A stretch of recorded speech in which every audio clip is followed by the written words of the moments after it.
milagro maravilloso. Al pensar en cómo podríamos abordar esto de la manera más importante, me atrajo 1 Corintios capítulo 6 y los invito a ir a esa sección de su Biblia, 1 Corintios capítulo 6, versículos 9 al 11. Pablo está escribiéndole a la iglesia en Corinto y aquí él habla de la clase de personas que hay en esa iglesia y ellos son el tipo de personas que están en toda iglesia. Son personas que se han convertido de todo tipo de trasfondo pecaminoso. Así que escuche lo que dice 1 Corintios 6 y del versículo 9 al versículo 11. ¿No sabéis que los injustos no heredarán el reino de Dios? No erréis, ni los fornicarios, ni los idólatras, ni los adúlteros, ni los afeminados, ni los que se echan con varones, ni los ladrones, ni los avaros, ni los borrachos, ni los maldicientes, ni los estafadores heredarán el reino de Dios. Y esto erais algunos. Mas ya habéis sido lavados, ya habéis sido santificados, ya habéis sido justificados en el nombre del Señor Jesús y por el Espíritu de nuestro Dios. La iglesia en Corinto estaba formada por personas convertidas de la fornicación, la idolatría, el adulterio, la práctica sexual afeminada, la homosexualidad, el hurto, la avaricia, la embriaguez, la calumnia, la extorsión. Esa era una congregación de personas convertidas. Eso es lo que eran. Y eso es lo que toda iglesia es. Es una congregación de pecadores convertidos. Este pasaje está describiendo la colección de pecadores que componen la iglesia. Son pecadores convertidos. Esta es la misión de la iglesia en el mundo, convertir a pecadores. Los gobiernos pueden hacer leyes, todo lo que quieran, nunca dictarán a la iglesia cuál es su misión. La misión de la iglesia es predicar el Evangelio de Jesucristo para que los pecadores puedan convertirse. Toda clase de pecador, todo tipo de pecador. La iglesia está en el mundo para convertir a los pecadores. En Santiago capítulo 5, versículo 20 leemos: el que haga volver al pecador del error de su camino, salvará de muerte un alma. Permítame leer eso de nuevo. El que haga volver al pecador del error de su camino, salvará un alma de la muerte. Y muerte de la que se habla allí es muerte eterna, es decir, infierno. Entonces nuestra misión es convertir a los pecadores. Eso es lo que hacemos, por eso existimos en el mundo. No somos una organización caritativa, no somos una organización moral en el mundo, no estamos tratando de mejorar a las personas mediante algún tipo de instrucción de conducta. Existimos en el mundo para predicar el Evangelio de Jesucristo, para que los pecadores se conviertan, sean transformados. El hombre más grande que jamás ha vivido hasta su tiempo fue Juan el Bautista. Eso es lo que Jesús dijo de él, el último de los profetas del Antiguo Testamento y el precursor de nuestro Señor. Cuando el ángel vino a anunciar que iban a hacer, el mensaje del cielo acerca de Juan el Bautista fue este: Él hará que muchos de los hijos de Israel se conviertan al Señor Dios de ellos. Eso es conversión. Él hará que muchos de los hijos de Israel se conviertan al Señor Dios de ellos. En el Antiguo Testamento, David, que fue un gran pecador, confesó su pecado en los tonos penitentes del Salmo 51. Es un salmo agonizante de leer, porque David es honesto acerca de su miseria. Había cometido adulterio con Betsabé y se había encargado de que mataran a su esposo. En el remordimiento de su pecado, clama a Dios porque lo perdone y porque cree en Él un corazón limpio. Y en el Salmo 51 y el versículo 13, David dice: si haces esto, entonces enseñaré a los transgresores tus caminos, y los pecadores se convertirán a ti. David sabe lo que todo pecador convertido sabe, que fuiste salvo para que pudieras ayudar a convertir a otros pecadores. David dice, crea en mí un corazón limpio, y enseñaré a los transgresores tus caminos, y los pecadores se convertirán a ti. Cualquier ataque contra esta operación de convertir a los pecadores a Cristo es un ataque contra Dios, contra Cristo, contra el Espíritu Santo, contra la Biblia, contra la Iglesia, que será enfrentado por la Iglesia con un 100% de resistencia, porque esta es nuestra misión. Los pecadores deben ser convertidos o no entrarán en el reino de Dios. Estar afuera del reino de Dios significa castigo eterno en el infierno para siempre. La primera iglesia tenía una comisión, la conversión de pecadores. Y conforme los apóstoles salieron a predicar el Evangelio a las naciones por primera vez en el libro de los Hechos, en el capítulo 15 regresaron para informar lo que estaba pasando. Y leemos en el capítulo 15 de Hechos y en el versículo 3 que Pablo y Bernabé vinieron a los hermanos en Jerusalén y el versículo 3 dice, ellos pues, habiendo sido encaminados por la iglesia, pasaron por Fenicia y Samaria, contando la conversión de los gentiles, y causaban gran gozo a todos los hermanos. Cuando regresaron para dar un informe de la misión, estaban describiendo la conversión de gentiles. Abajo en el versículo 19 del mismo capítulo, por lo cual yo juzgo que no se inquiete a los gentiles que se convierten a Dios. Salieron a las naciones gentiles que no tenían entendimiento de la verdad cristiana, que en su mayor parte no tenía comprensión del Antiguo Testamento, que era la única escritura existente, sin entendimiento del Evangelio. Los confrontaron en su perdición y su pecado con el propósito mismo de la conversión. Una ilustración de eso ocurrió, por ejemplo, en la ciudad de Tesalónica. En Primera de Tesalonicenses, capítulo 1, leemos esto. Versículo 9. Porque ellos mismos cuentan de nosotros la manera en que nos recibisteis, es decir, con la gente de Tesalónica, y cómo os convertisteis de los ídolos a Dios, para servir al Dios vivo y verdadero, y esperar de los cielos a su Hijo, al cual resucitó de los muertos, a Jesús, quien nos libra de la ira venidera. Pablo fue a Tesalónica, predicó el Evangelio, se volvieron a Dios de los ídolos, y así fueron rescatados de la condenación y la ira eternas. Eso es lo que la iglesia hace en el mundo. Lamentablemente, hay tanta confusión sobre el propósito de la iglesia porque tantas iglesias son iglesias falsas, son fraudulentas, no se apegan a la misión. A muchas de ellas no parece importarles. Hay muchas iglesias que están ordenando a personas que necesitan convertirse antes de que sean ordenadas.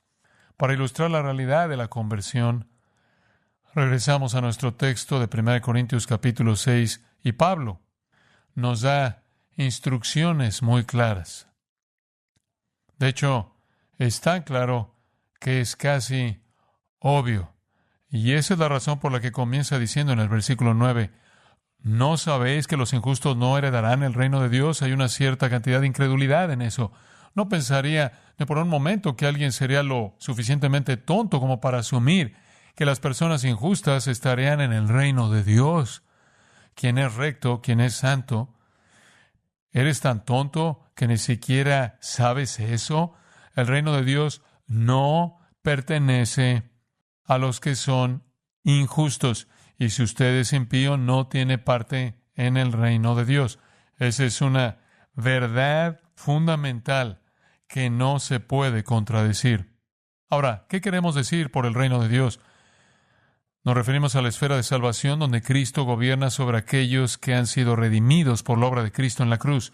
El reino de Dios se compone de los convertidos, no de los inconversos. Los inconversos pertenecen al reino de Satanás, el reino de las tinieblas. Los injustos simplemente se refiere a los inconversos, los impíos. Luego Pablo dice, no erréis, que no lo engañen. Mucha gente está engañada acerca de lo que es el reino de Dios y quién está en él. No sean engañados. Les voy a decir quiénes no están en el reino. Fornicarios, idólatras, adúlteros, afeminados, homosexuales, ladrones, avaros, borrachos, maldicientes y estafadores. Ellos no están ahí, nunca lo heredarán. Los inconversos no tienen lugar en el reino. Entonces el propósito de la iglesia, al proclamar el reino de Dios y la salvación que te da entrada al reino, es predicar el evangelio que convierte a pecadores para que puedan entrar al reino. Vea esta lista. Es una lista representativa, podría agregar otras categorías de pecados, pero comienza con los fornicarios. Eso es porneia, de donde obtenemos la palabra pornografía. Eso es simplemente inmoralidad general de cualquier tipo. No están en el reino. Los idólatras no están en el reino porque están adorando a algo más que no es Dios o a algo que no es Dios. Eso es religión falsa. Los adúlteros no están en el reino. Adulterio significa la violación de los códigos maritales, las promesas maritales, los pactos maritales, la violación de los votos matrimoniales. No están en el reino. Los ladrones no están en el reino. Los avaros o los codiciosos no están en el reino. Los borrachos no están en el reino. Los injuriadores o calumniadores no están en el reino. Y estafadores o extorsionadores, engañadores, criminales, etcétera, no están en el reino.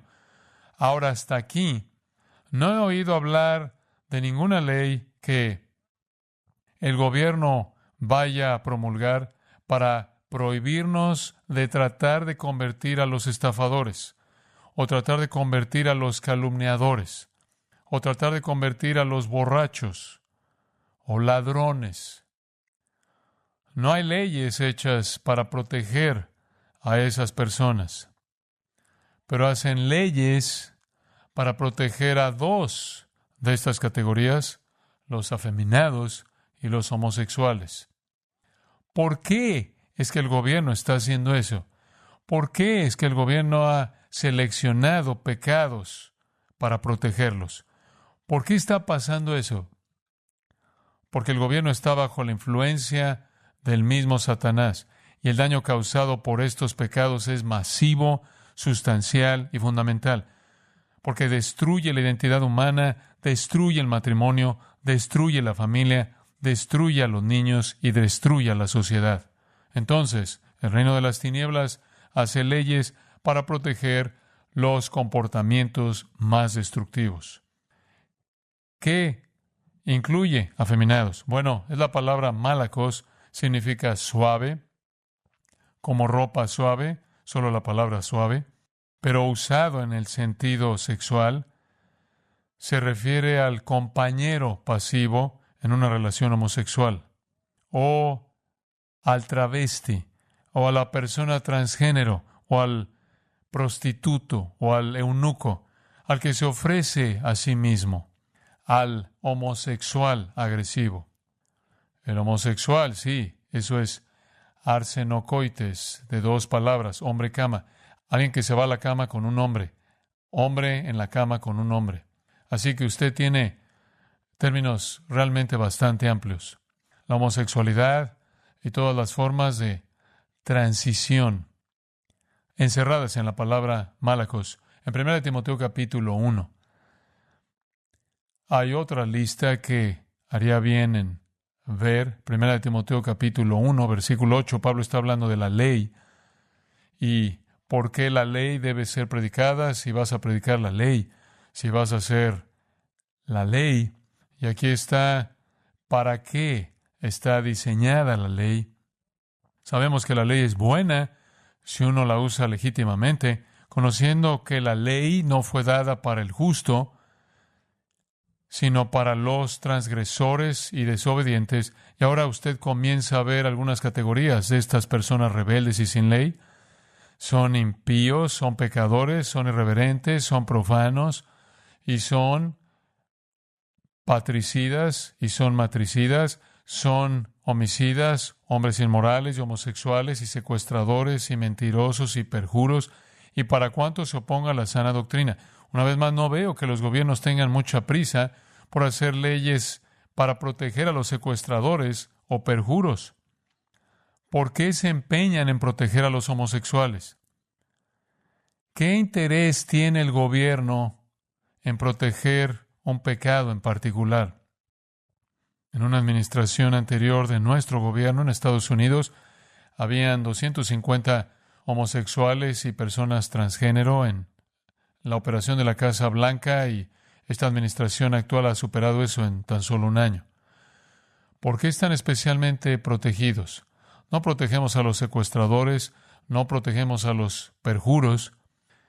Es ridículo proteger a los sodomitas y es ridículo protegerlos al grado en que pueden aprovecharse de los hijos de usted para ser seducidos a ese tipo de vida sobre la que los hijos de usted supuestamente tienen la libertad de decidir sin el consentimiento de sus padres. Eso es locura. Se les da rienda suelta como depredadores para engañar y seducir a los hijos que usted tiene. ¿Qué interés tiene el gobierno en proteger a los homosexuales del reino de Dios? ¿Por qué es que es una amenaza convertir a un homosexual, convertir a una persona transgénero? ¿Por qué quieren hacer leyes para evitar eso? ¿Tienen un interés en particular en poblar el infierno con cierto tipo de pecador? ¿Qué derecho tienen ellos en decirle a la iglesia que está bajo mandato divino que es un delito convertir a un pecador? La iglesia no ayuda en muchos casos porque muchas iglesias son confusas. Hay iglesias llamadas iglesias de la comunidad metropolitana. Son iglesias fundadas por Troy Perry, quien era un homosexual muy conocido hace algunos años atrás en Hollywood. Actualmente hay 222 iglesias de la comunidad metropolitana alrededor del mundo en 37 países. Son iglesias para homosexuales.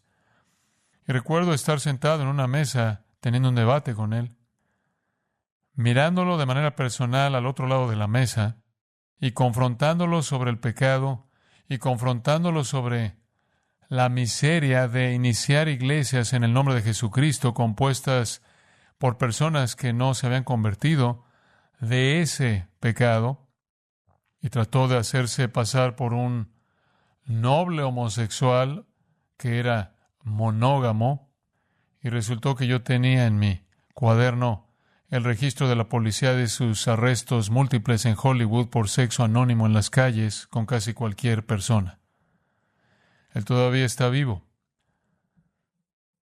Sigue siendo el patriarca de estas 222 iglesias.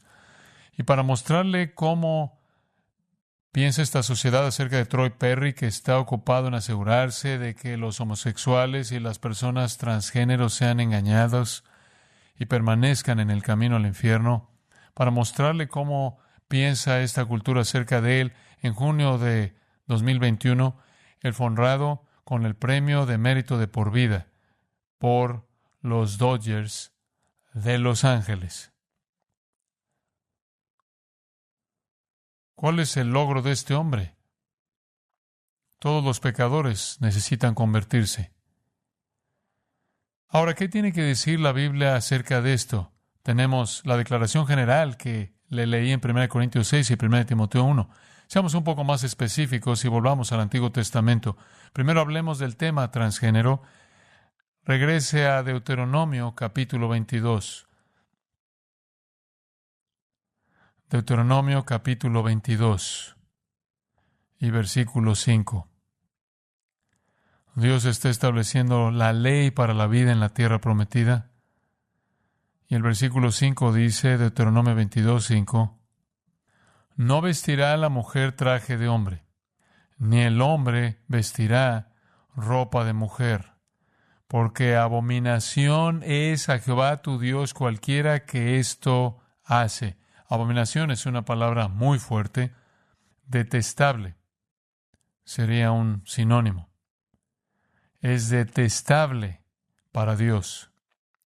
Cualquier travesti, transexual, transgénero, es una abominación para Dios. Capítulo 23, versículo 1. Dios dijo, no entrará en la congregación de Jehová el que tenga magullados los testículos o amputado su miembro viril. Mire, tener este tipo de cirugías no es nada nuevo. Nada nuevo. Se llevaba a cabo en el paganismo todo el tiempo. Las personas que hacían esto en ese entonces no se llamaban transgénero, se llamaban eunucos. En la antigüedad las personas eran castradas para sus dioses, para convertirse en prostitutas del templo. Prostitutas masculinas. Algunas naciones lo hacían a la edad de 10 años o incluso antes. La gente estaba tan profundamente metida en el paganismo y la perversión que literalmente ofrecían a sus hijos, a sus dioses, como prostitutos emasculados para ser violados por los, entre comillas, adoradores masculinos. Cualquiera que estuviera en esa condición, dice, no entrará en la asamblea del Señor. Usted no puede estar con el pueblo de Dios. Eso es fuerte. ¿Había alguna esperanza? ¿Qué pasaría si hacía eso y usted volvía en sí y usted quería cambiar? ¿Qué pasa si lo sentía? ¿Había alguna manera de regresar a Dios? Vaya a Isaías 56. Isaías 56. Y veremos el versículo 3. Y el extranjero que sigue a Jehová no hable diciendo, me apartará totalmente Jehová de su pueblo. Ni diga el eunuco, aquí yo soy árbol seco. Esta es una buena palabra. Esto es alentador. Dios habla y dice, no, el extranjero, el extraño que se une al Señor, Él es acepto. Él no tiene que decir ciertamente el Señor me separará de su pueblo. El Señor aceptará a ese extraño, a ese no israelita, a ese pagano. Bueno, ¿y qué hay acerca del eunuco? Que no diga, he aquí yo soy árbol seco. No es el final. ¿Es este el fin, que no tengo vida? ¿Soy solo un árbol muerto? ¿Soy tan bueno como muerto? No, no dejes que el eunuco diga eso. Versículo 4. Porque así dijo Jehová, a los eunucos que guarden mis días de reposo y escojan lo que yo quiero y abracen mi pacto. En otras palabras, a los eunucos que vienen al Dios verdadero, a ellos yo les daré lugar en mi casa y dentro de mis muros, y nombre mejor que el de hijos e hijas. Nombre perpetuo les daré, que nunca perecerá. Hay un juego de palabras. Hay esperanza para un eunuco. Hay esperanza para un prostituto.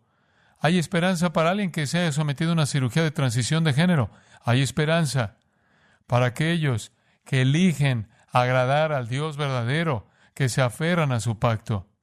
Él no solo los aceptará en los márgenes, sino que yo les daré lugar en mi casa y dentro de mis muros un monumento. En otras palabras, me acordaré de ustedes, los anotaré como parte de la familia en la casa. Y ustedes tendrán un nombre mejor que el de hijos e hijas, porque no solo nacieron, fueron adoptados y tendrán un nombre eterno. Y lo mismo es cierto para el extranjero en el versículo 6, que llega a amar el nombre del Señor. Sí, el extranjero, el pagano, el idólatra puede ser convertido y entrar al reino de Dios. Y la persona transgénero puede ser convertido y entrar al reino de Dios. Y de hecho tenemos la historia de un eunuco convertido. Vaya al 8º capítulo del libro de los Hechos. Esa es una historia asombrosa. Hechos capítulo 8. Felipe, uno de los creyentes en la iglesia de Jerusalén. Su historia comienza en el versículo 26. Un ángel del Señor habló a Felipe diciendo: levántate, ve hacia el sur por el camino que desciende de Jerusalén a Gaza. Es un camino desértico. El Señor le comunica a Felipe que quiere que vaya por este camino hacia el desierto. Entonces él se levantó y fue. Y había un eunuco etíope. Ese sería alguien que físicamente fue emasculado, castrado para el servicio de sus dioses y su reina. Él es un etíope eunuco, funcionario de Candace, reina de los etíopes, y tiene una responsabilidad importante estando a cargo de todos sus tesoros, y había venido a Jerusalén para adorar. ¿Qué hace él viniendo a Jerusalén para adorar? Quizás había leído Isaías 56. Quizás que hubiera leído Isaías 56 no es exagerado. ¿Por qué? Porque el versículo 28 dice: él volvía sentado en su carro y leyendo ¿qué? El profeta Isaías. Y el Espíritu le dijo a Felipe: acércate y júntate ese carro. Acudiendo Felipe, le oyó que leía el profeta Isaías. Él ha leído que no hay razón para aceptar que tu vida ha terminado y eres un árbol muerto para siempre. Y él va camino a Jerusalén, porque eso está asociado con el Dios de Isaías. Y también él está leyendo más de Isaías. Él está leyendo la parte acerca del Hijo de Dios. Y Felipe le dice: ¿entiendes lo que lees? Y él dijo: bueno, ¿y cómo podré si alguno no me enseñare? Y rogó a Felipe que subiese y se sentara con él. El pasaje de la Escritura que leía era Isaías 53. Como oveja a la muerte fue llevado, y como cordero mudo delante del que lo trasquila, así no abrió su boca. Y lee acerca de este cordero, este sacrificio que es traspasado por nuestras transgresiones. Y el eunuco le dice a Felipe, versículo 34, ¿de quién está hablando? ¿Quién es este? Y Felipe, abriendo su boca y comenzando desde esta escritura, le predicó a Jesús. ¡Qué maravilloso momento! Un árbol seco, un pagano sin esperanza. Y descubre que Dios, el Dios de los israelitas, lo aceptará. Y él ha sido estigmatizado toda su vida. Él es un adulto, ha estado presente por un tiempo, no habría tenido la responsabilidad que tuvo. Él no puede revertir físicamente lo que se hizo. Él lleva el estigma. Su conciencia es torturante. Él encuentra que el Dios de Isaías le va a dar la bienvenida en la familia y le dará un nombre conmemorativo, lo cual significa que lo convertirá en un ocupante permanente del hogar y le dará vida eterna. Y ahora descubre que el acceso a todo eso es a través de Jesús. Así que Felipe abrió su boca en el versículo 35 y comenzando desde esta escritura de Isaías 53, le predicó a Jesús. Me encanta ese momento. Y yendo por el camino, llegaron a cierta agua y dijo el eunuco, aquí hay agua. ¿Qué impide que yo sea bautizado? Entonces, adivine qué. Felipe le habló del bautismo. Por cierto, eso era parte del mensaje del Evangelio. Arrepentíos, creed y sean bautizados. Y entonces dice, aquí hay agua. ¿Qué impide que yo sea bautizado? Felipe dijo, si crees de todo corazón, bien puedes. Y respondiendo dijo, creo que Jesucristo es el Hijo de Dios. ¡Qué momento tan maravilloso! Y mandó parar el carro y descendieron ambos al agua. ¿Escucharon eso, presbiterianos? Ellos descendieron al agua. Felipe y el eunuco, y lo bautizó y lo sumergió. Cuando subieron del agua, el Espíritu del Señor arrebató a Felipe y el eunuco no le vio más y siguió ¿qué? gozoso su camino. Esto es lo que hacemos. Ofrecemos a las personas devastadas el evangelio de la conversión a través de la fe en Cristo que les trae gozo. Eso es lo que hacemos. Esa es una ilustración viviente de la promesa que Isaías dio en ese capítulo 56.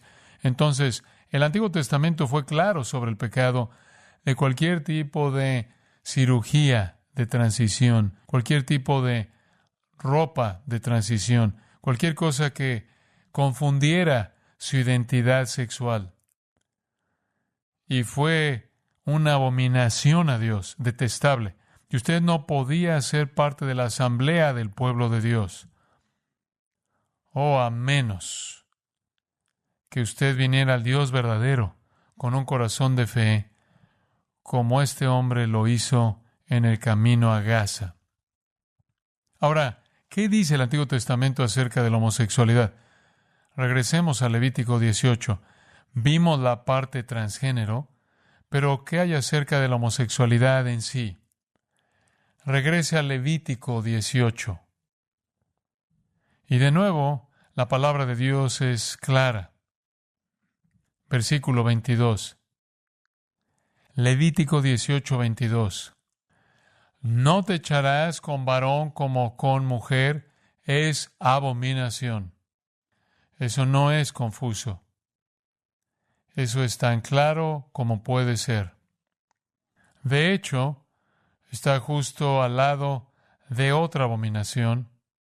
El versículo 23. Ni con ningún animal tendrás ayuntamiento, amancillándote con él, ni mujer alguna se pondrá delante de animal para ayuntarse con él. Es perversión. El sexo homosexual es, a los ojos de Dios, solo perversión, como la bestialidad. Versículo 24, entonces, de Levítico 18, en ninguna de estas cosas os amancillaréis. Y aquí hay algo de historia. Pues en todas estas cosas se han corrompido las naciones que yo he hecho de delante de vosotros.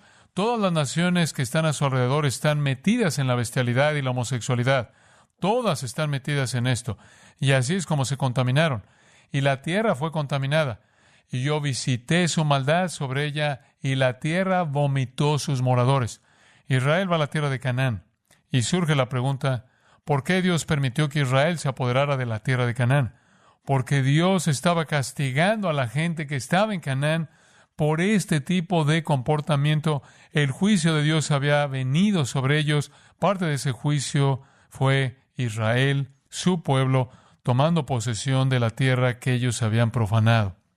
La tierra fue contaminada y yo visité su maldad sobre ella, y la tierra vomitó sus moradores. Y luego Dios le dice a Israel, guardad, pues, vosotros mis estatutos y mis ordenanzas, y no hagáis ninguna de estas abominaciones, ni el natural, ni el extranjero que mora entre vosotros. No debes permitir la bestialidad, no debes permitir la homosexualidad en absoluto. Y él les recuerda en el versículo 27, porque todas estas abominaciones hicieron los hombres de aquella tierra que fueron antes de vosotros, y la tierra fue contaminada. Entre paréntesis, y luego en el versículo 28, no sea que la tierra os vomite por haberla contaminado, como vomitó a la nación que la habitó antes de vosotros. Miren, van a tener exactamente el mismo problema si se comportan exactamente de esa manera que pasó a las naciones anteriores, les va a pasar a ustedes. Versículo 29, porque cualquiera que hiciere alguna de todas estas abominaciones, las personas que las hicieren serán cortadas de entre su pueblo. Pena capital. Pena capital. ¿Por qué? Versículo 30. Guardad pues mi ordenanza o mi mandato, no haciendo las costumbres abominables que practicaron antes de vosotros, y no os contaminéis en ellas. Yo, Jehová vuestro Dios.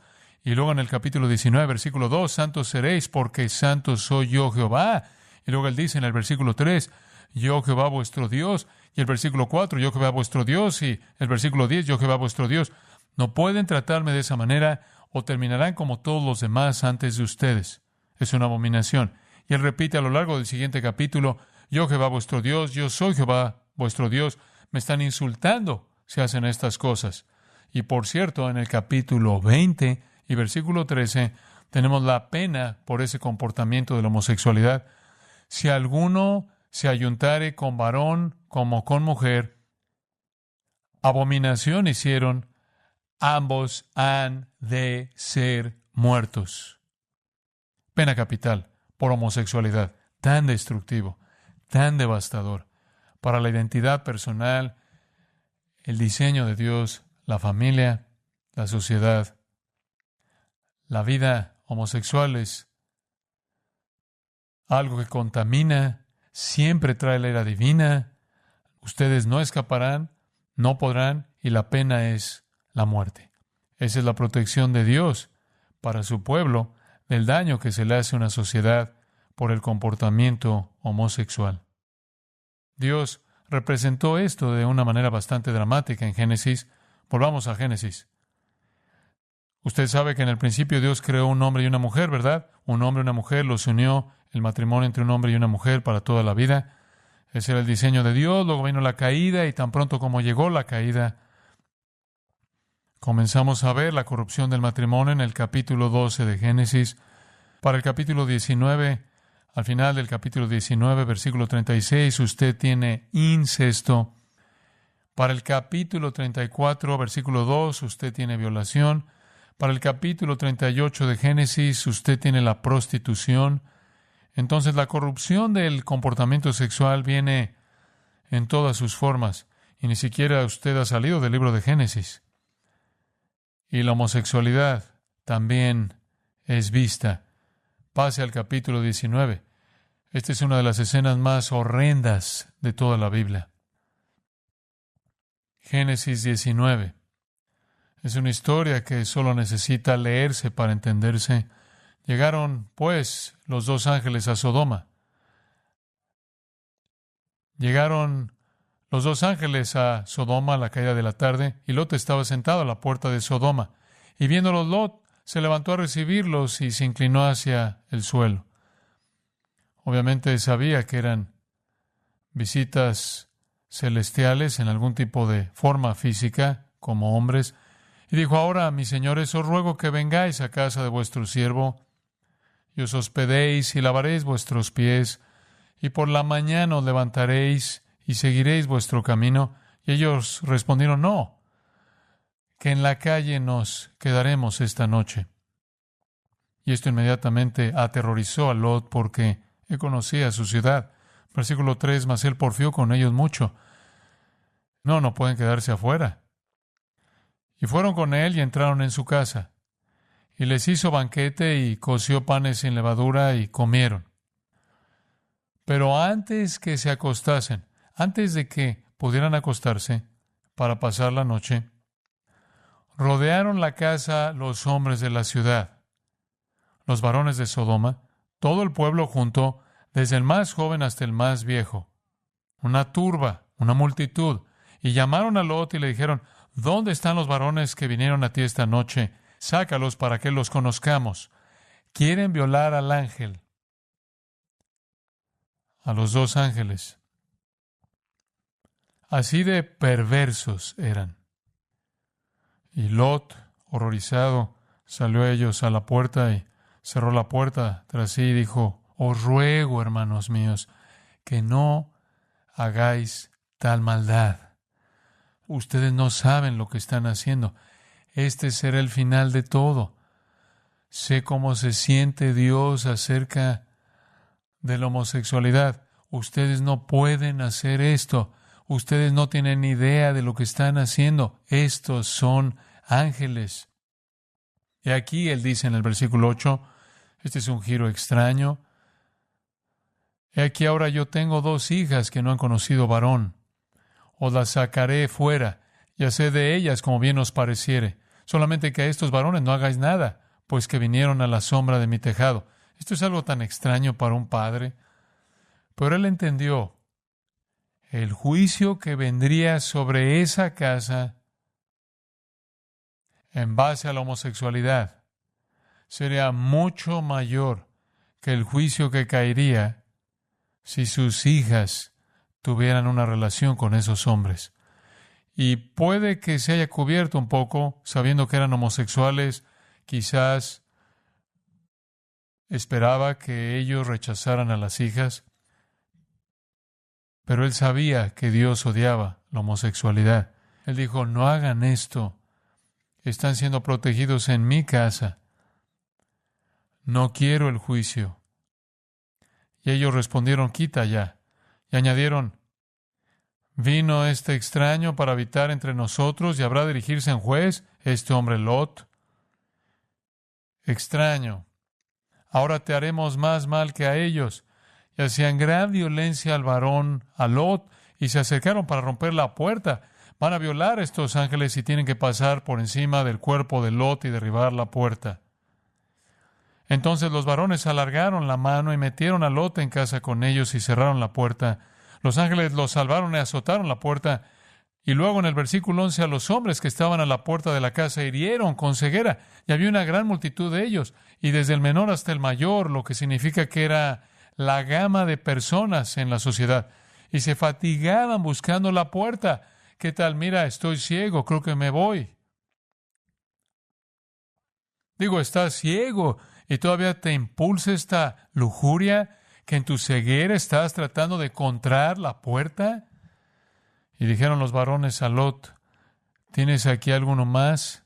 Yernos y tus hijos y tus hijas y todo lo que tienes en la ciudad, sácalo de este lugar, porque vamos a destruir este lugar, por cuanto el clamor contra ellos ha subido de punto delante de Jehová, por tanto Jehová nos ha enviado para destruirlo. Entonces salió Lot y habló a sus yernos, los que habían de tomar, sus hijas, y les dijo, levantaos, salid de este lugar, porque Jehová va a destruir esta ciudad. Mas pareció a sus yernos como que se burlaba. Y al rayar el alba, los ángeles daban prisa a Lot, diciendo, levántate, toma tu mujer y tus 2 hijas que se hallan aquí, para que no perezcas en el castigo de la ciudad. Y deteniéndose él, los varones asieron de su mano y de la mano de su mujer y de las manos de sus 2 hijas, según la misericordia de Jehová para con él, y lo sacaron y lo pusieron fuera de la ciudad. Y uno dijo, escapa por tu vida. Y luego, abajo en el versículo 24, hizo llover sobre Sodoma y Gomorra azufre y fuego de parte de Jehová desde los cielos. Y la mujer de Lot miró hacia atrás y le dijeron que no lo hiciera y se convirtió en estatua de sal. Así es como Dios se siente acerca de la homosexualidad y es el mismo Dios hoy. ¿Sabe? Hay algunos que han tratado de sugerir que el pecado de Sodoma fue la falta de hospitalidad, pero Judas describe el pecado de Sodoma como ir en pos de vicios contra naturaleza. Y Pedro, en segunda de Pedro, describe el pecado de Sodoma como seguir la carne en concupiscencia. El pecado grosero de esa ciudad fue el pecado de la homosexualidad, por lo cual Dios la quemó hasta consumirla y a todos en ella. Esto es lo que sucede a lo largo de la historia cuando Dios mira a otras ciudades. Sabemos esto porque en el libro de Isaías, por ejemplo, desde Isaías 13 al 23, el profeta declara juicio de Dios sobre toda clase de ciudades, toda clase de naciones, por la misma clase de conducta.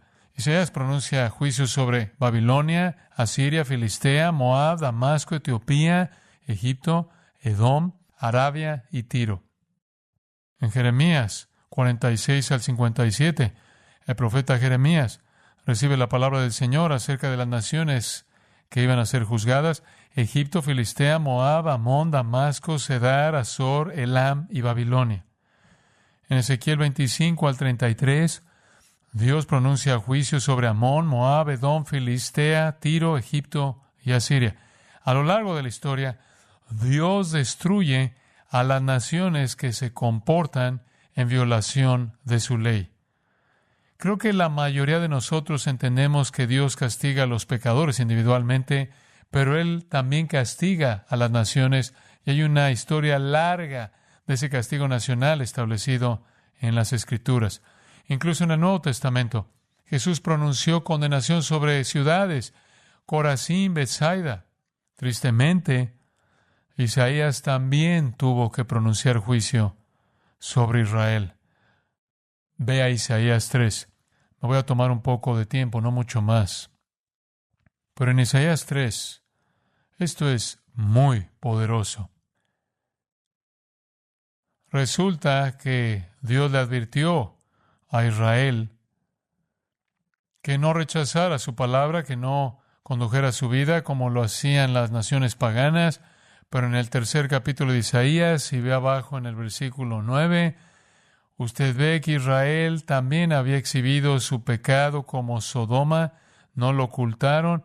¡Ay del alma de ellos, porque amontonaron mal para sí! Aquí viene el juicio sobre otra nación, y todos sabemos que vino en el cautiverio de Babilonia, devastador, aplastante, destrucción y muerte.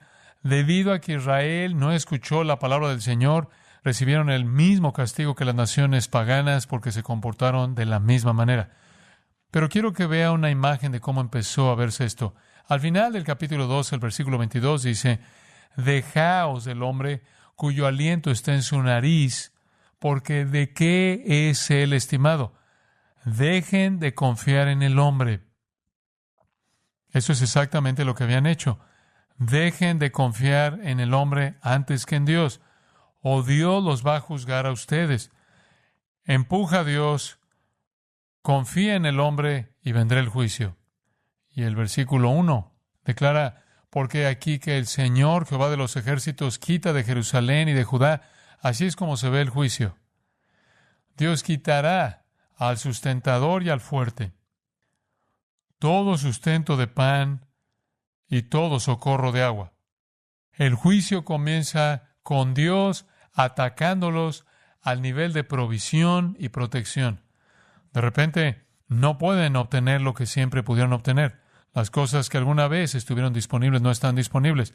Todo se reduce a las necesidades mismas de la vida. Eso empieza a desaparecer. Y luego, en los versículos 2 y 3, Dios quita a todos los que tienen valor, a todos los que podrían ayudar. El valiente, versículo 2, eso es literalmente el héroe. Y el hombre de guerra, ese es el hombre de guerra, el gran genio militar, el líder, el protector, el juez, el profeta, el adivino. Eso significa el hombre de sabiduría, el anciano que tiene la historia y la experiencia. Y el colapso de todos estos líderes, la desaparición de todos aquellos que tienen valor, y se filtra hasta incluso los capitanes de 50. El liderazgo en todos los niveles comienza a desaparecer. Y el hombre de respeto serían los hombres muy distinguidos. Y el consejero, el artífice excelente y el hábil orador. Todos los que podrían aportar algo de valor están desapareciendo. Confiaron en el hombre y ahora están siendo despojados de los únicos hombres que podrían ayudar. Y cuando todos los poderosos y sabios e influyentes se hayan ido, el versículo 4 dice: y le pondré jóvenes por príncipes, y muchachos serán sus señores. De repente sus líderes se vuelven débiles e infantiles, sin liderazgo fuerte. Entonces el pueblo está oprimido. Versículo 5, esto es lo que sucede, se oye conocido, y el pueblo se hará violencia unos a otros, cada cual contra su vecino, tiene anarquía, obtiene caos, desorden, destrucción civil, desobediencia civil. El joven se levantará contra el anciano, falta de respeto hacia los mayores. Los jóvenes aterrorizan a los mayores. Los inferiores no tienen respeto por los honorables. Cuando Dios comienza a juzgar una nación, de repente lo que una vez estuvo disponible ya no está disponible. Y todas las personas en las que usted podía confiar, todas las grandes personas que podían marcar la diferencia, se han ido. Y ahora usted literalmente está siendo gobernado por gobernantes débiles e infantiles. Y ahí está la anarquía en las calles, caos y desorden. De hecho, es tan desesperado que necesitan un líder. Así que cuando alguno tomare de la mano a su hermano de la familia de su padre y le dijere, tú tienes vestido, tú serás nuestro príncipe, ese es el único requisito. Tienes una túnica. Sé tú nuestro gobernante. Y toma en tus manos esta ruina. Ya han arruinado el lugar, pero él jurará aquel día diciendo, no tomaré ese cuidado. Yo no quiero asumir esta responsabilidad, porque en mi casa ni hay pan ni que vestir. No me debes nombrar gobernante del pueblo. En otras palabras, todo comienza a desintegrarse, todo, hasta el liderazgo. Pues versículo 8, arruinada está Jerusalén y Judá ha caído, porque la lengua de ellos y sus obras han sido contra Jehová para irritar los ojos de su majestad. Ellos estaban mostrando el pecado. Eran como Sodoma. ¡Ay de ellos! ¡Ay de ellos! Buenas noticias en el versículo 10. Decida al justo que le irá bien. Oh, me alegra escuchar eso. Porque comerá de los frutos de sus manos. Pero ay del impío, mal le irá, porque se le hará lo que merece. Marque eso. Los malvados obtienen exactamente lo que se merecen. El versículo 12 lo resume. Los opresores de mi pueblo son muchachos y mujeres se enseñorearon de él. Sus opresores son niños, infantiles, débiles, afeminados.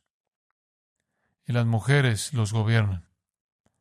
Y los que los guían, los engañan y tuercen el curso de sus caminos. El pecado destruye a las personas, sí, también destruye naciones.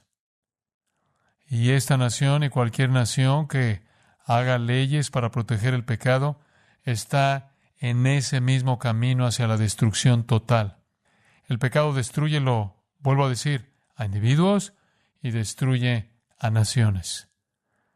Porque atrae sobre su propia cabeza la ira de Dios. Romanos 1 nos dice cómo se ve esa ira. Dios entrega una nación, los entrega a la inmoralidad sexual, Romanos 1, 24. Y luego los entrega a la homosexualidad, y luego los entrega una mente reprobada.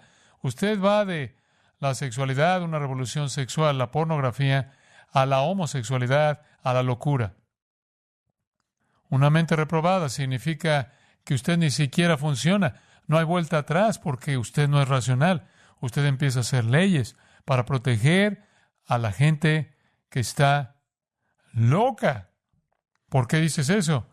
Porque ellos no saben si son hombre o mujer.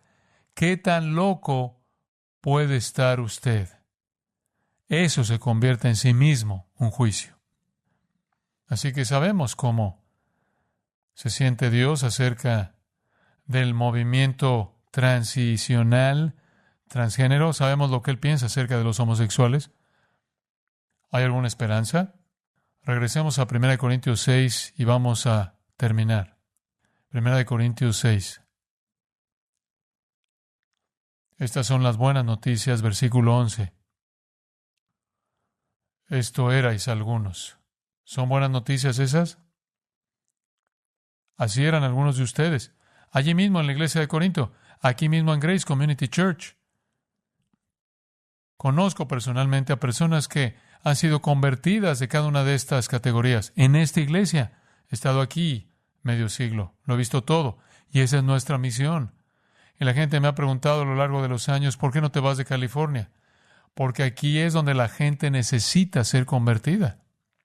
Algunos de ustedes, dice él, todos ustedes en realidad estaban fuera del reino de Dios, alejados sin esperanza, hijos del infierno, hijos de ira. Pero ustedes fueron lavados, ustedes fueron santificados, pero ustedes fueron justificados en el nombre del Señor Jesús y por el Espíritu de nuestro Dios. Increíble declaración. Él usa 3 palabras para describirlo. Es una conversión tan completa. Esto no es terapia. Esto no es un proceso. Este es un evento divino que se lleva a cabo en un momento divino. Es algo que ya les había pasado, no estaban en proceso. Ustedes fueron lavados, ustedes fueron santificados, ustedes fueron justificados. Un evento decisivo en el que Dios lo lavó a usted, lo santificó a usted y lo justificó a usted. El pecador sin esperanza. 3 palabras. En primer lugar, si usted es un pecador, necesita ser lavado. Es un verbo compuesto. Lavado a fondo. Lavado hasta los huesos. Limpieza profunda. No importa cuál sea la categoría de su pecado, usted viene a Cristo y usted será lavado. Y entonces será santificado. Una vez que se lava toda la inmundicia, el Señor plantará su santa presencia en su vida. Y entonces será justificado. Él lo declarará justo a usted. Dice usted, bueno, ¿cómo me volví justo tan rápido? Porque Dios acreditará a la cuenta de usted la propia justicia de Él. Eso es conversión. Por eso existimos. Y ningún gobierno jamás hará una ley que detenga a la iglesia verdadera de estar ocupada en convertir a los pecadores.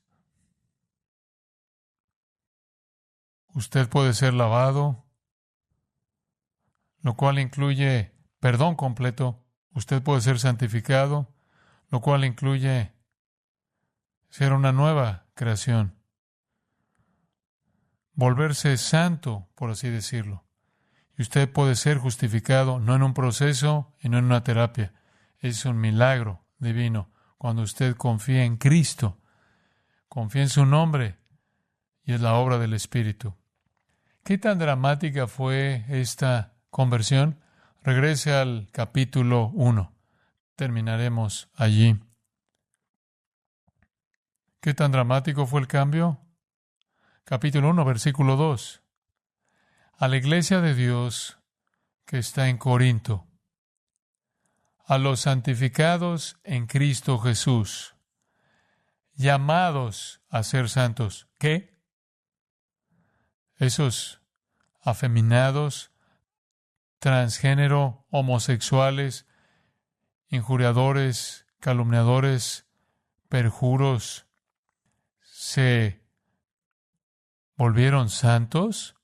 Sí, así de completa es la conversión. Es una transformación